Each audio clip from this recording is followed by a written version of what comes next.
I was nanny number 7. 6 had quit before me. The longest lasted 3 weeks. The shortest? 4 days. His 5-year-old daughter locked herself in her room and wouldn't come out. She threw tantrums that lasted hours. She refused to eat, wouldn't sleep, pushed everyone away. She's impossible, they all said. But when I met little Mia Mitchell for the first time, standing in that doorway in her worn princess dress, and she looked at me with those 2 old gray eyes and said, "You won't stay." Nobody stays. They all leave, like mommy left. I knew I wasn't leaving. What I didn't know, everything was about to get a lot more complicated than I'd planned. The house was a masterpiece. Modern architecture, all clean lines and floor-to-ceiling windows.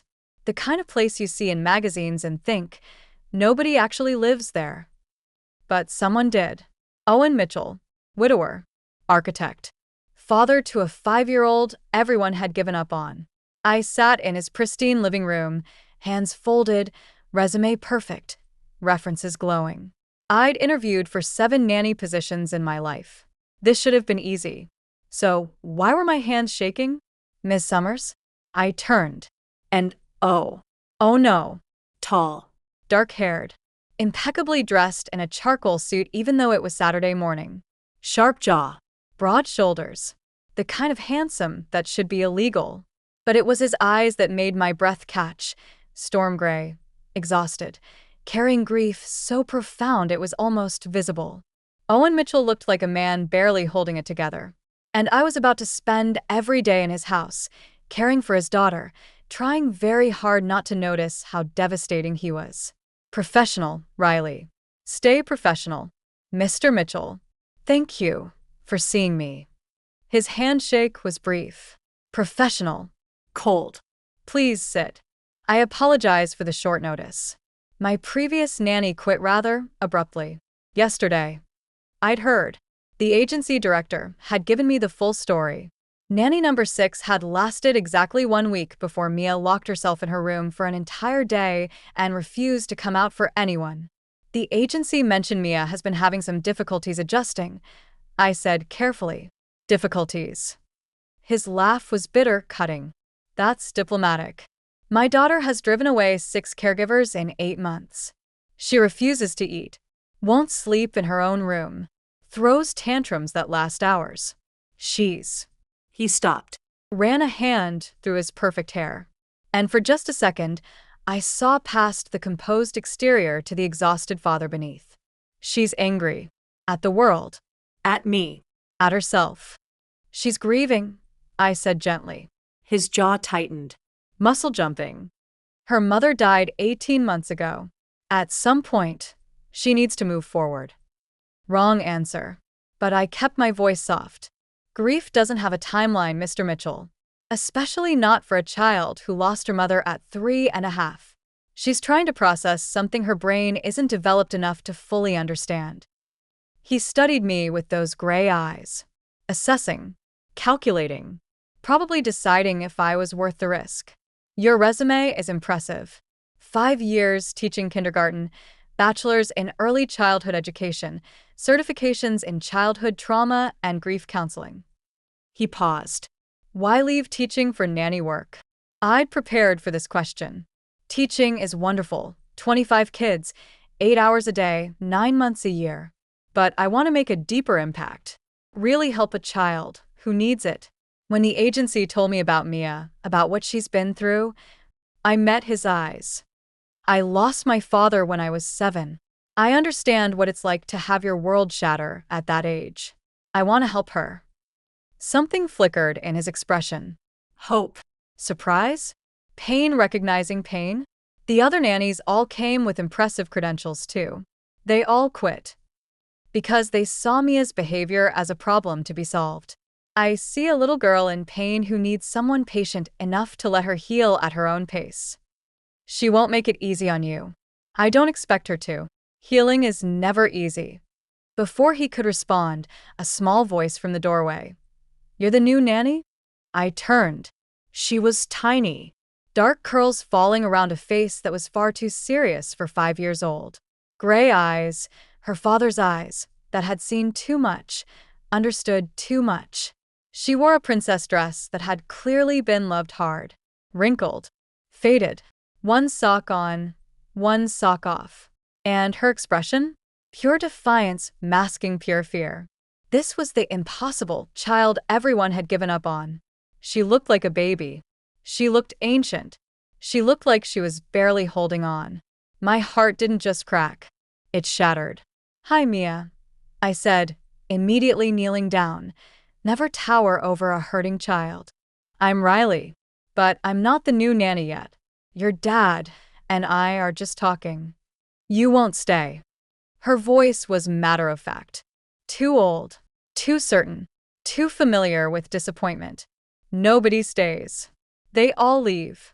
Like mommy left. Oh, sweetheart. Your mommy didn't leave because she wanted to, sweetie. She got sick. That wasn't her choice. Everyone says that. Mia crossed her little arms, so small, so fierce. But she's still gone. And you'll leave too. Everyone does. Behind her, I saw Owen flinch. Saw the guilt flash across his face. Saw him start to intervene. I held up a hand. Wait. "Let me try." "Mia, that's enough," Owen said anyway, voice tight with control. But I kept my focus on the little girl. "Can I tell you something?" I waited until those gray eyes met mine. "When I was 7, just a bit older than you, my daddy died. And I was so angry. Angry at him for dying, angry at my mom for crying all the time, angry at myself for not being able to fix it. I was mean to everyone who tried to help me." Mia's arms loosened slightly. "What happened?" "My grandma came to stay with us. And you know what she did? She didn't try to make me feel better or tell me everything would be okay. She just sat with me. Let me be angry. Let me be sad. Let me be however I needed to be. And slowly, very slowly, I started to feel a tiny bit better." "Did you stop missing your daddy?" The question gutted me. 5 years old, and already understanding that some pain doesn't end. Never. I still miss him every single day. But it doesn't hurt quite as much as it used to. The missing becomes different, softer, sweeter. Like remembering a really good hug. Mia was quiet, processing with the intensity only children have. Then, abruptly, "Do you like dragons?" Subject change. Classic kid coping mechanism. She'd shared enough heavy emotion. Time to retreat to safety. "I love dragons." "Are you a dragon expert?" The biggest expert. A hint of pride crept into her voice. "I have 17 dragon books and 8 dragon toys, and I can draw dragons better than anyone." Wow. "I would love to see your dragon sometime." "Maybe." She studied me with those two knowing eyes. Testing. Assessing. "Are you going to try to make me eat vegetables?" I bit back a smile. "Are you going to try to negotiate about it?" "Yes." "Then I guess we'll have to find a compromise. Maybe dragons eat vegetables differently than people do." The tiniest hint of a smile touched her face. Just a flicker. A crack in the armor. Then she turned and ran from the room, princess dress fluttering behind her. Owen stared after his daughter. Then at me. That's the most I've heard her talk to a stranger in months. She's testing me. Seeing if I'm safe. If I'll reject her when she shows she's hurting. It's actually a good sign. He was quiet for a long moment. When he spoke, his voice was raw, unguarded. "Miss Summers, Riley, I have to be honest. I'm not an easy person to work for. I'm demanding, particular, and I have very little patience for." He gestured helplessly at nothing and everything. Any of this. Emotions. Feelings. Grief. I'm an architect. I work with concrete and steel, things that behave predictably. People don't. Especially grieving children. And grieving fathers? His expression shuddered immediately. Walls slamming back into place. "I'm fine." Liar. But I kept my voice gentle. "Of course you are." Not challenging. Not pushing. "But Mia needs you to not be fine. She needs to see that it's okay to hurt, to miss her mother, to not have it all together." "I can't," he stopped. Swallowed hard. Adam's apple bobbing. "I can't fall apart. If I fall apart, who takes care of her?" "You don't have to fall apart." But you don't have to be made of stone either. There's a middle ground.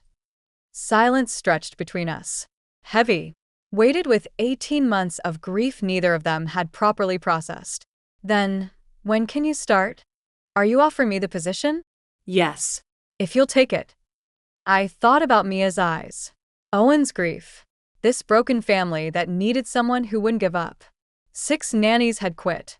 6 people had looked at this situation and decided it was too hard, too messy, too much.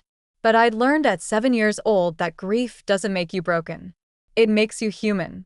And sometimes the most human thing you can do is stay when everyone else leaves. I can start Monday. I'll need to give notice at my apartment, but I can be here by morning to get Mia ready. She doesn't go to school.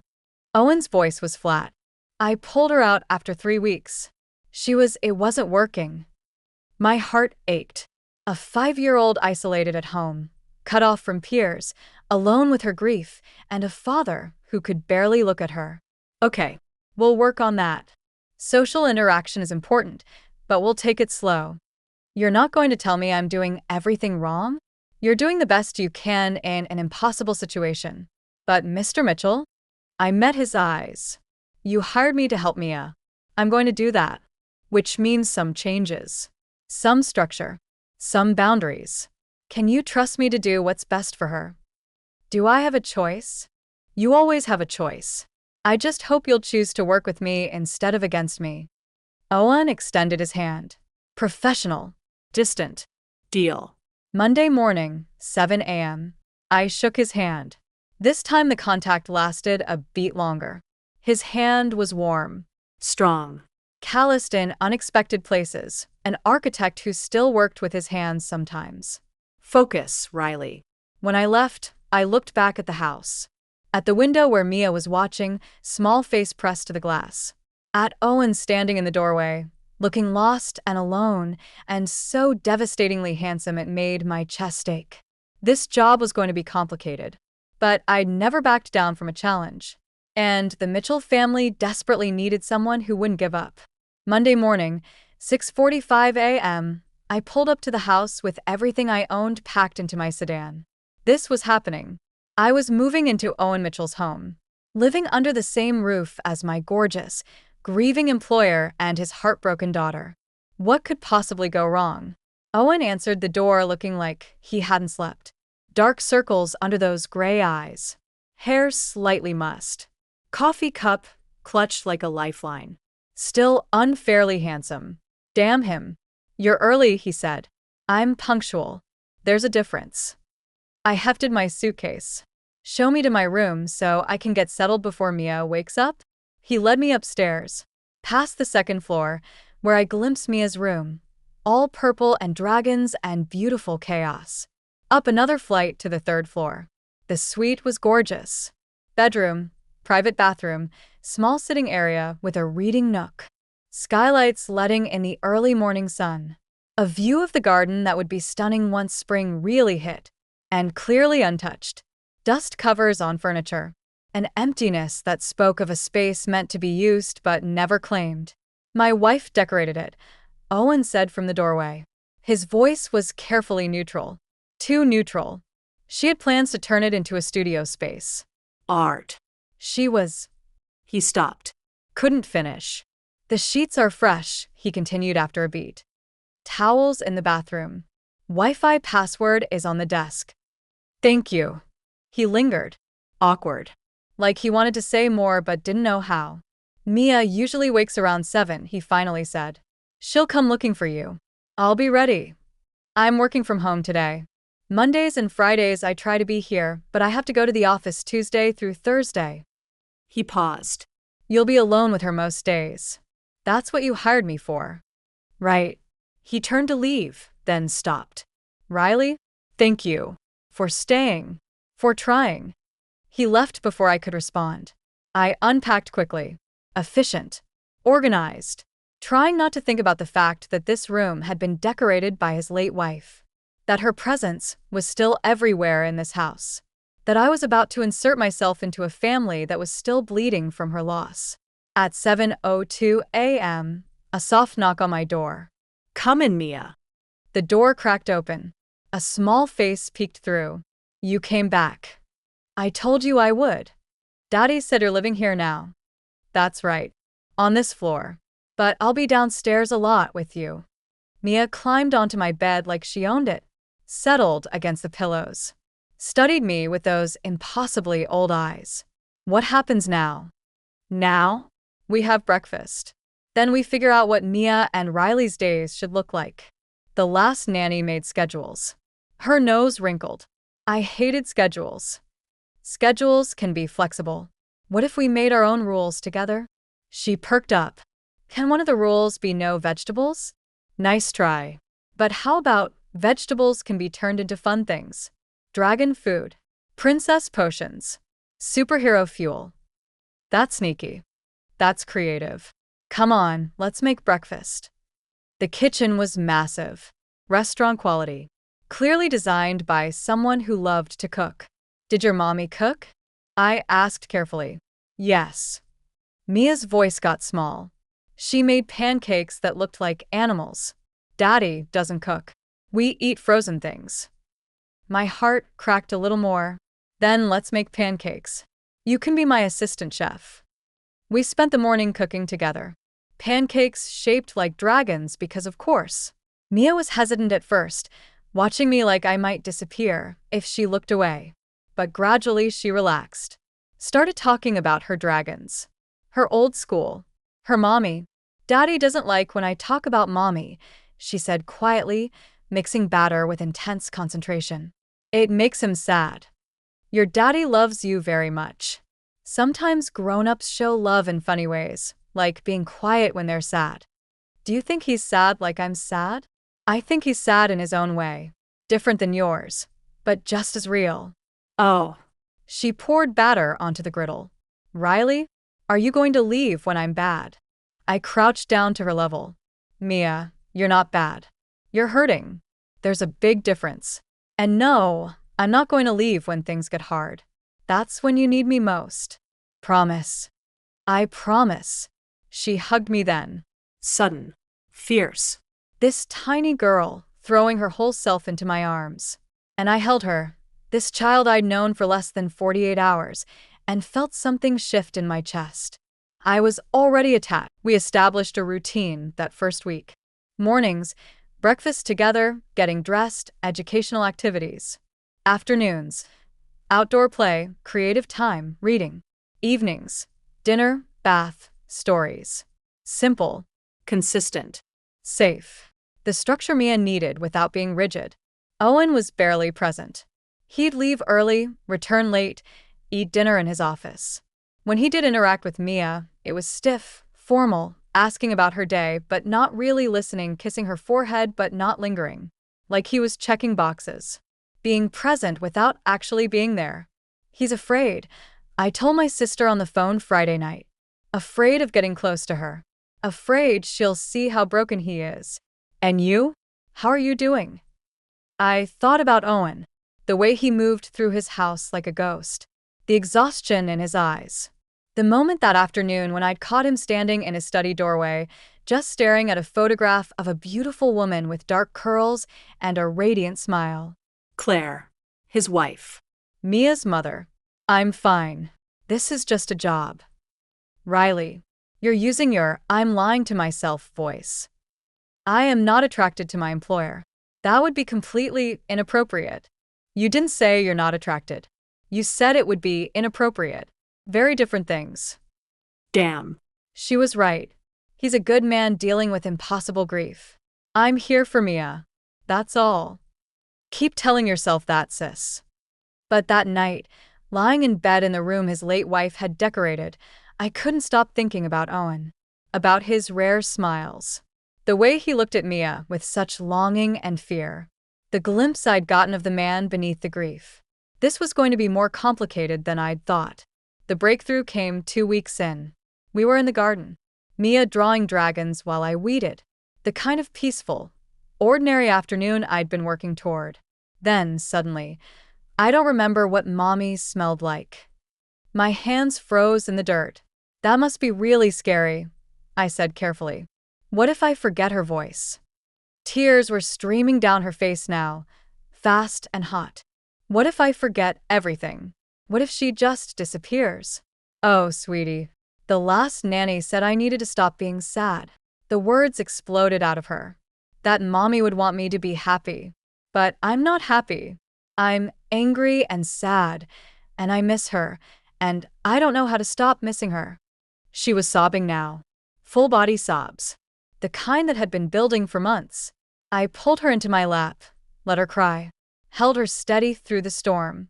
You don't have to stop missing her, I said quietly. Missing someone you love is how we keep them with us. And it's okay to be angry and sad. Those feelings don't make you bad. Daddy never cries. The nannies said I should be brave like Daddy. My heart broke for both of them. Your daddy does cry. He just does it where you can't see. And Mia? Being brave doesn't mean not crying. It means feeling all your big feelings and getting up the next day anyway. We sat there for a long time. Mia crying out weeks of held-back grief. Me holding her steady, anchoring her. When she finally calmed, she whispered, "Can we make a memory box? For mommy things." That's a beautiful idea. Want to start now? We spent the afternoon gathering things. Photos. A scarf that still held a trace of perfume. Drawings Mia had made. A recipe card in Claire's handwriting. We decorated a box together. Filled it with love and memories. When Owen came home that evening, he found us in Mia's room, looking through the memory box. What's this? His voice was tight, controlled. That muscle in his jaw jumping. My mommy box, Mia said, beaming. Riley helped me make it. I saw Owen's jaw clench. Saw him fighting some internal battle. His hands curled into fists at his sides. Mia, go wash up for dinner. Oh no. That tone. After Mia left, Owen turned to me. I'd appreciate if you'd consult me before doing therapeutic activities with my daughter. You hired me to help her. This helps. This opens wounds. I stood, met his eyes. These wounds are already open, Owen. Pretending they're not doesn't make them heal. Don't tell me how to handle my daughter's grief. Then don't tell me how to do my job. I kept my voice calm. Steady. Mia is finally processing her feelings. That's healthy. Necessary. You've been here 2 weeks. You don't know what's necessary. I know your daughter was drowning in unprocessed grief, and you were letting her, because facing it would mean facing your own. The words came out harsher than I'd intended, but they were true. Owen stared at me. Then, slowly, all the fight drained out of him. He sat heavily on Mia's bed, buried his face in his hands, and looked utterly defeated. My anger evaporated instantly. You're right, he said, voice muffled. You're completely right. I sat beside him, careful to maintain distance. I'm sorry. That was accurate. He lifted his head, and for the first time, I saw past all his carefully constructed walls. I can't. When I look at her, I see Claire, my wife. Mia looks exactly like her. Same eyes, same smile, same way of tilting her head when she's thinking. And it's like losing her all over again, every single day. Oh, Owen, I'm sorry. I can't imagine how hard that must be. I'm a terrible father. I can barely look at my own daughter. You're not terrible. You're grieving. There's a difference.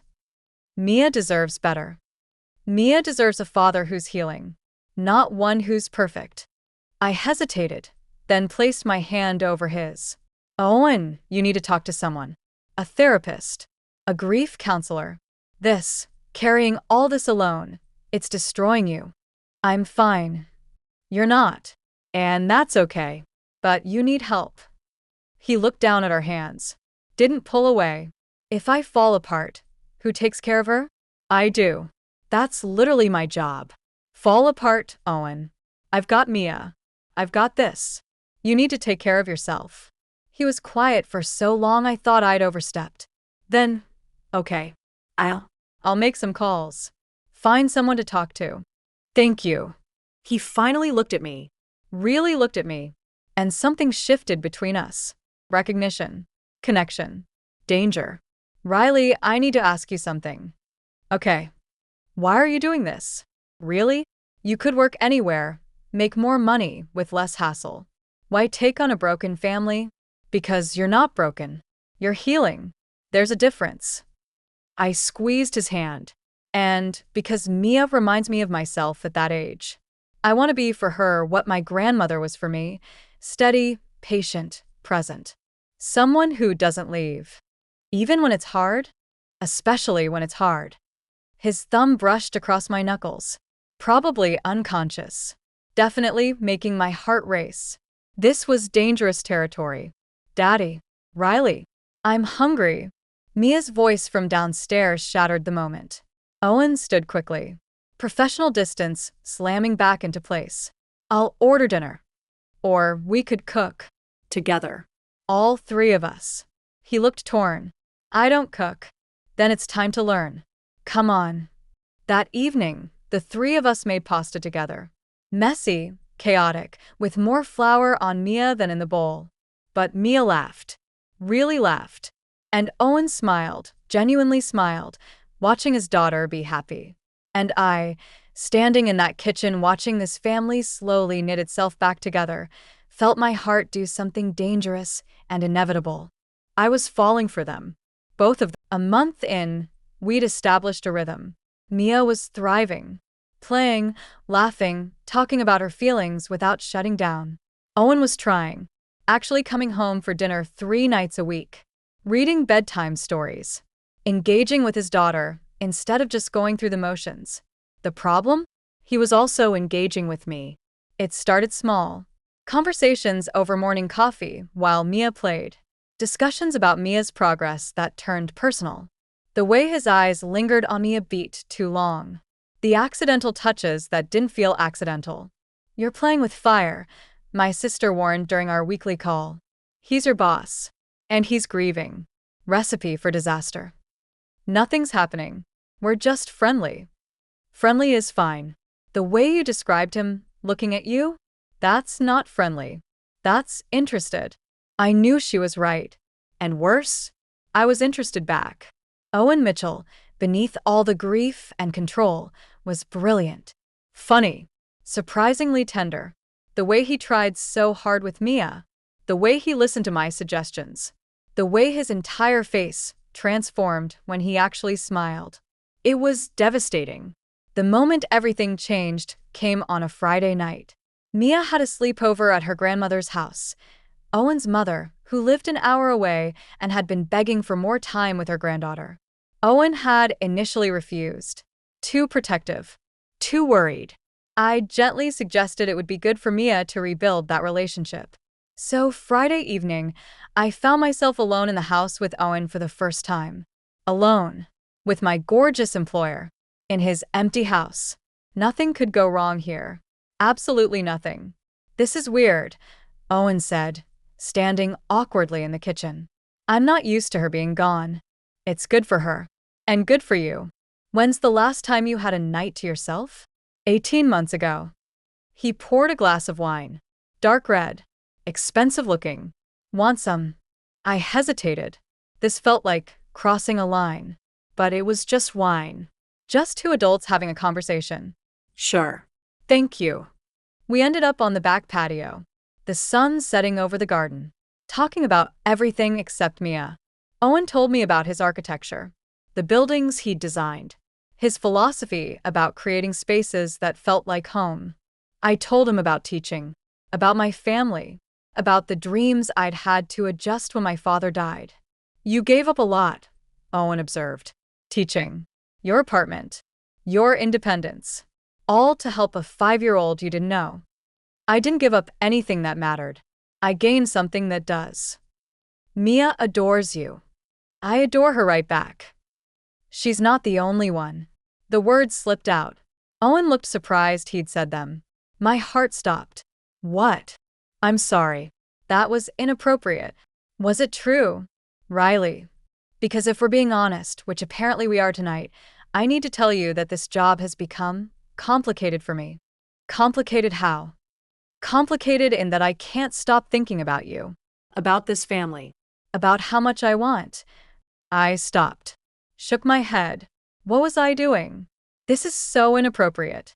I should go upstairs. Don't. Owen caught my hand. Please don't.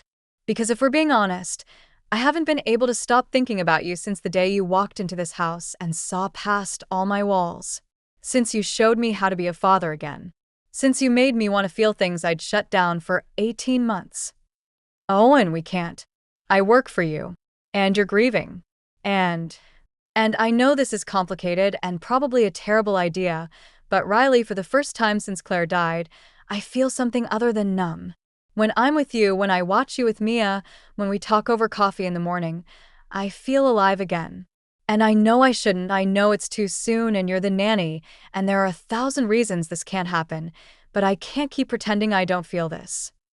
My heart was racing. What are you saying? I'm saying I'm falling for you. Against my better judgment, against every rule of professionalism, against the voice in my head that says it's too soon and I don't deserve this. I'm falling for you, and I don't know what to do about it. Owen, I stood, putting distance between us, needing space to think. I can't be your rebound. I can't be the person you used to feel better about moving on. I care about you too much for that. You think this is about moving on? Owen stood too, closing the distance I'd created. Riley, this is about you. Your laugh, your patience, your kindness, the way you see people, really see them, the way you saw Mia when everyone else just saw a problem child, the way you saw me when I was barely holding it together. I'm the nanny. This is a cliché. It's only a cliché if it's not real. And this, he gestured between us. This feels pretty damn real to me. I close my eyes. If we do this, if we cross this line, we can't go back. And if it doesn't work, I'll have to leave. I can't stay if things get awkward or difficult. Which means Mia loses another person. Can you risk that? Owen was quiet, clearly warring with himself. What if I can't risk not trying, he finally said. That's not an answer. It's the only one I have. He reached out, tucked a strand of hair behind my ear. His touch was gentle, reverent. I'm terrified, Riley. Terrified of betraying Claire's memory. Terrified of hurting Mia. Terrified of screwing this up. But I'm more terrified of losing you without ever knowing what we could be. We need to be smart about this. Careful. Mia comes first. Always. Always, he agreed. And we go slow. Really slow. No rushing into anything. As slow as you need. And if it doesn't work, if we realize this was a mistake, we handle it like adults. For Mia's sake. I can do that. I looked up at him. This man who'd been drowning in grief when I met him, who is now fighting his way back to the surface. What happens now? Now. Owen smiled, a real, full smile that transformed his face. Now I ask if I can kiss you. Owen. Just once. To see if this is real, or if we're both just lonely and making terrible decisions. I knew I should say no. Knew this was dangerous, complicated, potentially disastrous. But looking into his eyes, seeing the hope and fear and desire there, I couldn't. Okay, once. He cupped my face gently, gave me time to change my mind, then kissed me. Soft. Sweet. Perfect. And absolutely nothing like a first kiss should be. No awkwardness, no uncertainty. It felt like coming home. When we pulled apart, both trembling, I said breathlessly, well, that answered that question. It's real. Very real. I stepped back, needing space. But Owen, we still need to be careful. For everyone's sake. I know. But Riley? He pulled me close again. I'm glad we're trying. Whatever happens, I'm glad we're brave enough to try. That night, I lay in bed thinking about the kiss. About Owen. About how drastically my life had changed in just a few weeks. I'd come here to help a grieving child. I'd ended up falling for the entire broken, beautiful family. We decided to keep our relationship quiet for a while. Not secret, but private. Mia didn't need more upheaval. We needed time to figure out what we were to each other, without external pressure. It was surprisingly easy to fall into a rhythm. Stolen kisses in the morning before Mia woke up. His hand finding mine under the table during dinner. Quiet conversations after she went to bed, sitting close on the couch, learning each other in the dark. You're staring at him again, my sister teased during our weekly call. I'm allowed to stare. He's mine. Listen to you. He's mine. You've got it bad. I did. I really did. Mia noticed something had shifted. Saw her father smiling more, laughing more, engaging more. She blossomed under his renewed attention. The walls she'd built slowly coming down. Daddy's happier, she told me one day while we painted. Did you fix him? I didn't fix him, sweetie. He's healing. There's a difference. Because of you? Because he's brave enough to feel things again. Do you make him happy? I paused, choosing words carefully. I hope I make him smile sometimes. Like he makes me smile. Mia studied me with those knowing eyes. I'm glad you're here, Riley. I love you. The words hit me like a physical force. This child I'd known for 6 weeks, who I'd watched heal and grow and slowly learn to trust again. I love you too, Mia. So much. The complications came from outside. Owen's mother, Margaret, showed up unexpectedly one Saturday when Owen was at the office. I wanted to meet the nanny everyone's been talking about, she said. Her tone made it clear nanny wasn't really what people were saying. I invited her in, served tea, tried to make conversation. But Margaret was having none of it. How long have you been sleeping with my son? I nearly dropped my teacup. Excuse me? Don't play innocent. Owen is different. Happier. That only happens for one reason after you've lost your spouse, someone new. She leaned forward. So how long? Mrs. Mitchell, my relationship with your son is inappropriate? I agree. You're the help. You're here to care for my granddaughter, not seduce her father while he's vulnerable. I haven't seduced anyone. Really? Because from where I stand, you've waltzed into a vulnerable man's life, taken advantage of his grief, and positioned yourself quite comfortably. Anger flared hot in my chest. That's not fair. Life isn't fair, dear. My daughter-in-law died. My son barely survived it. My granddaughter is traumatized. And now you're here, playing house, making everyone think this is permanent. But you're not Claire. You'll never be Claire. I'm not trying to be Claire. Good. Because you couldn't if you tried. She stood, gathering her purse. I'll be watching you, Miss Summers. And the moment I think you're going to hurt my son or my granddaughter, I'll make sure you're removed from their lives. Permanently. After she left, I sat shaking. When Owen came home, he found me on the patio, staring at nothing. What's wrong? I told him about his mother's visit. Owen's expression darkened with every word. I'll talk to her. She's not wrong, Owen. I am the nanny. This does look bad. And she's right that I could hurt you both. You won't. You don't know that. None of us do. I turned to face him. Maybe we should slow down. Really slow down. Focus on Mia, on her healing. Put us on hold. Do you want to put us on hold? No. But maybe it's the right thing to do. Owen pulled me into his arms. Tight. Secure. My mother is protecting her family. I understand that. But Riley, you are my family now. You and Mia. And I'm not letting anyone, including my well-meaning mother, make you feel like you don't belong here. What if she's right? What if I'm taking advantage? You're not. I pursued you, remember? I kissed you first. I said I was falling for you. He tilted my face up. You have given me and my daughter everything. Your patience, your kindness, your love. You've asked for nothing in return. That's not taking advantage. That's grace. I love you, I whispered, the words escaping before I could stop them. I love you both so much it terrifies me. Owen's eyes widened, then softened with something that looked like wonder. Say it again. I love you, Owen Mitchell. I love your daughter. I love this family we're building. And I want. He kissed me, deep and passionate and full of everything we'd been holding back. When we pulled apart, both breathless, he said, I love you too. I thought I'd never say those words again. But I love you, Riley Summers. Completely. Impossibly. Permanently. What do we do now? Now. Owen smiled. Now we tell Mia. If we're doing this, really doing this, she needs to know. No more hiding. That evening, we sat Mia down together. My heart was racing.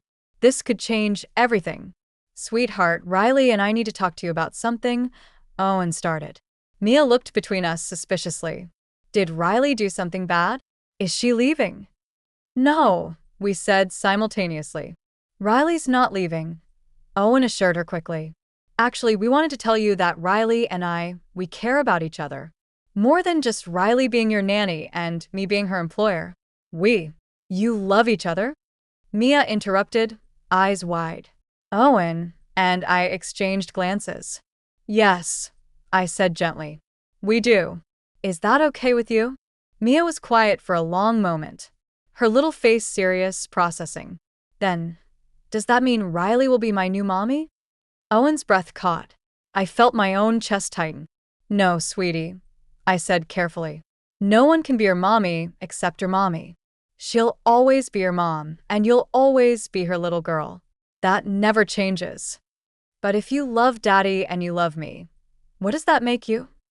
That makes me Riley. Someone who loves you both very much. Someone who wants to be part of your family, if you'll let me. Like a bonus person? I smiled through tears. Exactly like a bonus person. Mia climbed into my lap. I want you to stay forever. Will you stay forever? I'm planning on it, sweetheart. Good. She turned to Owen. Daddy, is it okay that you love Riley? Even though you loved Mommy? Owen's eyes glistened. He pulled both of us close. You know what your mommy told me before she got really sick?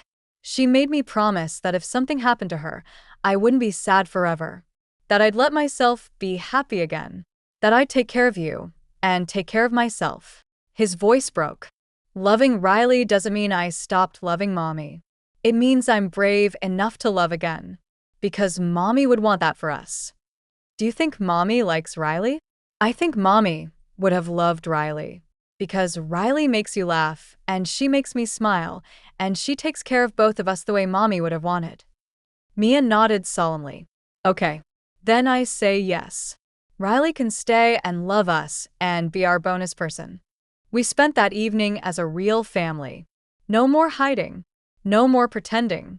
We made dinner together, played games, and when it was time for bed, Mia asked if Riley could read her story.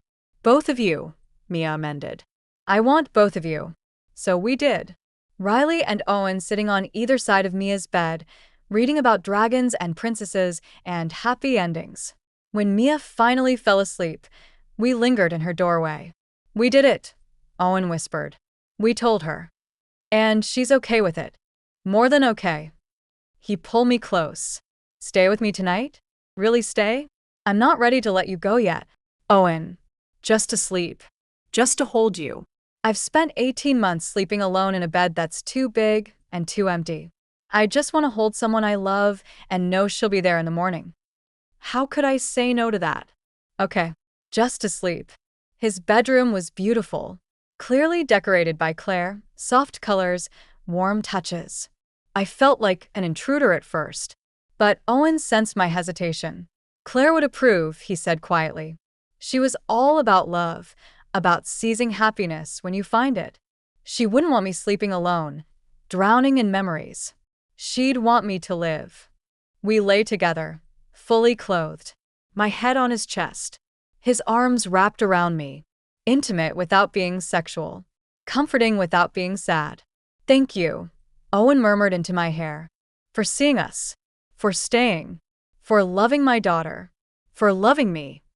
Thank you for letting me, for being brave enough to try again. We're going to be okay, aren't we? We're going to be better than okay. We're going to be happy. And lying there, the next 3 months were a study in building a new kind of family, not replacing what was lost, creating something new that honored the past while embracing the future. Owen started therapy seriously, working through his grief, learning to separate his love for Claire from his guilt about moving on. He began talking about Claire with Mia, sharing memories, looking at photos, keeping her present without letting her ghost control them. Mia continued to heal, opening up, making progress in ways that amazed us both. Riley helped her create a mommy journal, drawing pictures, writing letters to her mother. A sacred ritual each week. And Owen and Riley? They bloomed together. "I want to take you somewhere," Owen said one Saturday morning. "Both of you." We drove to a beautiful cemetery overlooking the ocean. Owen led us to a marble headstone. Claire Elizabeth Mitchell, beloved wife and mother. "I haven't been here since the funeral," Owen admitted. "I couldn't face it. But I want Mia to know it's okay to visit, to talk to her mother. And Riley, He took my hand. I want you to meet Claire. Officially." My throat tightened. "Owen, are you sure?" "I'm sure. You're part of our family now. That means meeting all of us, even the parts that are memories." We sat in the grass. Mia arranging flowers she'd picked, chattering to her mother about school and dragons and Riley. Owen told stories about Claire. Funny ones, sweet ones, honest ones. And I listened, learning about the woman who'd come before me, feeling grateful rather than threatened.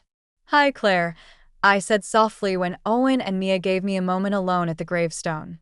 "I'm Riley. I'm in love with your husband and your daughter. I hope that's okay." I took a breath. "I'm not trying to replace you, no one could.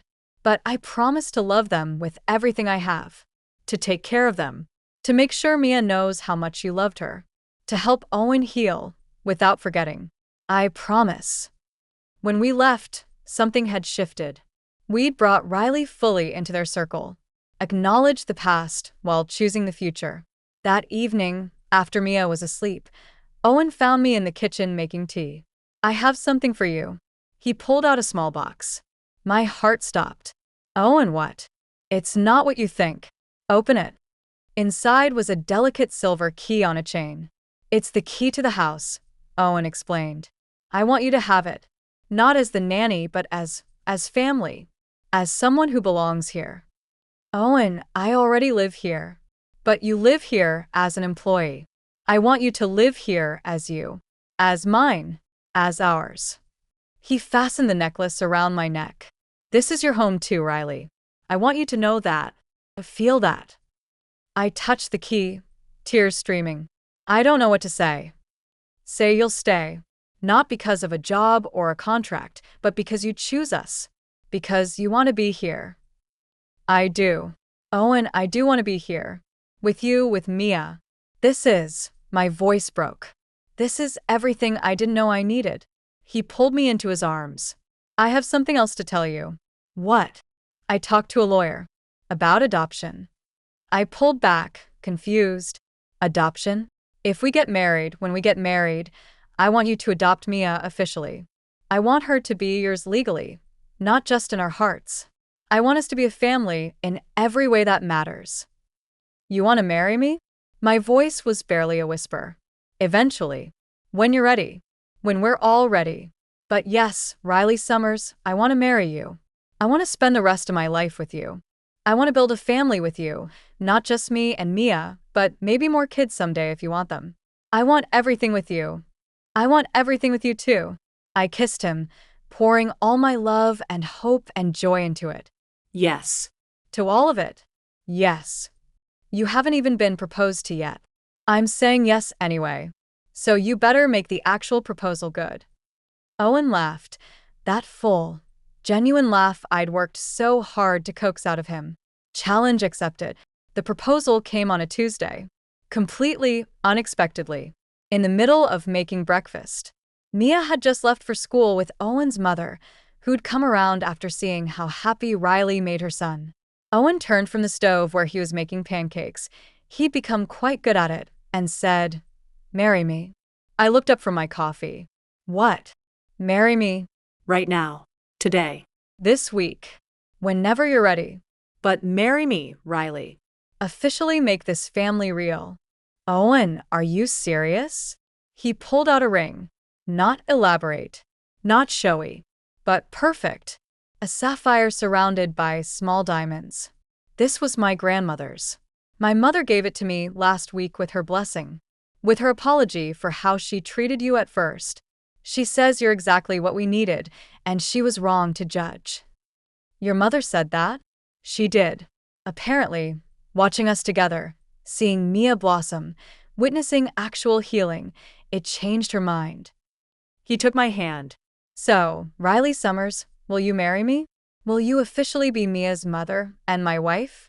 Will you make this little family we've built permanent? Yes, I said, laughing and crying simultaneously. Yes, of course, yes. He slipped the ring on my finger, kissed me thoroughly. And then the timer went off because the pancakes were burning. We got married 3 months later. Small ceremony in the garden. Just family and close friends. Mia was the flower girl, wearing a princess dress and carrying a bouquet with a photo of her mother tucked inside. So mommy can be here too, she explained. The ceremony was simple, beautiful, Perfect. when we said our vows, both included promises to Mia to love her, protect her, raise her together. I promised to always make pancakes that look like dragons, I vowed, making Mia giggle. I promised to always read bedtime stories, even when I'm tired, Owen added. I promise to love you both forever and ever, Mia declared, even though it wasn't her turn. The adoption papers were finalized a month after the wedding. Riley officially became Mia's mother. Mia officially became Mia Mitchell Summers. I have 2 last names now, she told anyone who would listen. Because I have 2 mommies, one in heaven and one here. And that makes me double loved. 6 months after the wedding, I found out I was pregnant. We told Mia together, worried about how she'd react to a sibling. A baby? Her eyes went wide. A real baby? A real baby, I confirmed. A little brother or sister for you. Are you okay with that? Mia threw herself into my arms. I'm going to be the best big sister. I'll teach them about dragons and I'll protect them, and I'll tell them all about both my mommies. The baby, a boy we named James, was born in the spring. Mia was absolutely devoted to him, showing him her dragons, reading him stories, being the gentle, loving big sister we'd hoped she'd be. 2 years after that, Owen stood in the kitchen of their home, full of life and laughter and love, watching Riley dance with James while Mia did homework at the table. The photograph of Claire still sat on the mantel, but now it was surrounded by pictures of their new family, their expanded family. Is this okay? Riley asked softly one night, noticing him looking at Claire's photo. Are you okay? I'm more than okay. I'm happy. Really, truly happy. He pulled her close. Claire will always be part of our story. She gave me Mia. She taught me how to love deeply. But you, Riley, you taught me how to love again. How to heal. How to build something new without destroying what came before. She'd approve, you think? I know she would. Because she loved Mia and you love Mia. Because she wanted me to be happy, and I'm happier than I ever thought possible again. He kissed her forehead. You saved us, you know. Me and Mia both. You saved each other. I just helped you remember how. Then thank you for seeing us when we were broken, for loving us when we didn't think we were lovable, for staying when 6 others gave up, for choosing us. Always, Riley promised, touching the key she still wore around her neck. I'll always choose you. All of you. Later that night, with James asleep in his crib and Mia sprawled across her bed surrounded by dragon books, Riley and Owen lay in their bed, the bed they'd learned to share, the bed where they'd built their new life together. Do you ever regret it? Owen asked. Giving up teaching? Your apartment? Your independence? Never. Not once. Because I didn't give up anything, Owen. I gained everything. She touched the key necklace. I gained a family, a home, a purpose, love. We're lucky you answered that job posting. I'm lucky you hired me. Best decision I ever made. Second best, Riley corrected. Best was deciding to love again. Owen smiled, pulling her closer. You're right. Best decision was loving again. Hiring you just made it possible. They fell asleep wrapped in each other. In a house full of memories old and new. In a family built from grief and hope and the bravest kind of love, the kind that chooses to try again after loss, the kind that honors the past while embracing the future, the kind that proves healing is possible when you're brave enough to let someone in. Riley had come to the Mitchell house to be a nanny. She'd stayed to become a mother, a wife, a partner, a home. And Owen, who'd thought his story ended with Claire's death, had learned that sometimes stories don't end. They transform, evolve, begin again. Mia, curled up in her room with dragons and memories and love, slept peacefully. She had two mothers, one watching from heaven, one tucking her in each night. She had a father who'd learned to smile again. She had a baby brother to protect and teach and love. She had a family different than the one she was born into, but no less real, no less beautiful. And somewhere, in whatever comes after, Claire Mitchell smiled. Because her husband was healing. Her daughter was thriving. And the woman she'd never met but would have loved was taking care of them both with the same fierce devotion Claire herself would have shown. Love doesn't end when someone dies. It transforms, expands, makes room for new chapters while honoring the old ones. And sometimes, in the middle of grief and loss and impossible pain, love shows up in unexpected forms, in a nanny who stays when others leave, in a man brave enough to try again, in a little girl who learns she can love more than one mother, in a family built not on blood but on choice. The Mitchell Summers family was proof that broken things can heal, that hearts can expand, that love, real, brave, transformative love, is always worth the risk. Always.